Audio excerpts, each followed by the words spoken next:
माखन में 3 अक्षर है, माख और न।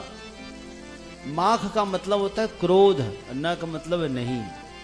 जिस लीला में क्रोध नहीं होता उस लीला का नाम है माखन लीला। अर्थात ठाकुर जी को माखन इतना क्यों प्रिय है? माखन तो एक प्रतीक है। किसका? कोमल हृदय का। जिसके हृदय में कभी क्रोध नहीं आता वो हृदय भी हमारे लाला को बहुत पसंद है।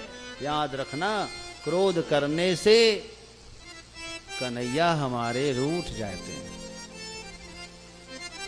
क्रोध करने से चिड़चिड़ा हो जाओगे, कन्हैया दूर चले जाएंगे।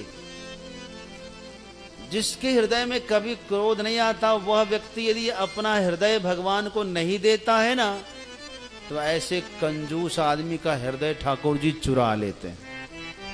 जैसे आप बढ़िया वाला आइसक्रीम ले आओ खरीद के, बच्चों को पता चल गया, लेकिन आप ला के फ्रिज में रख दो, नहीं नहीं कल खिलाएंगे। रात में क्या होगा? फ्रिज खा जाएगा। हमारे आश्रम में कोई भी सामान रखते हैं फ्रिज में, फ्रिज ही खा जाता है। रसगुल्ले रख दो, गुलाब जामुन लिख दो, जो रखना रखो मर्जी, फ्रिज खा जाएगा सब।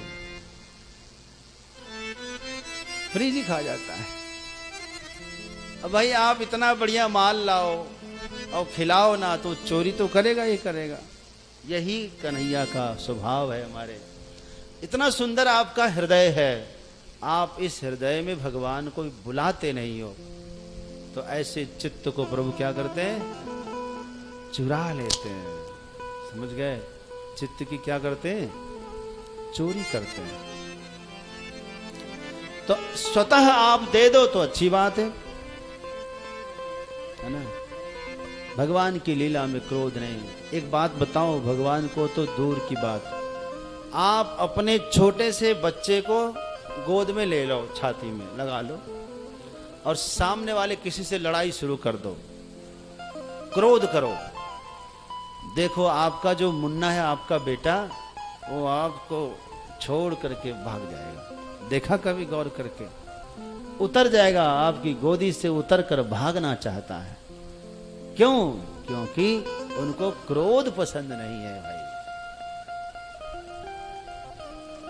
कम से कम यह देख के तो आप समझ जाओ कि हमें क्रोध नहीं करना है।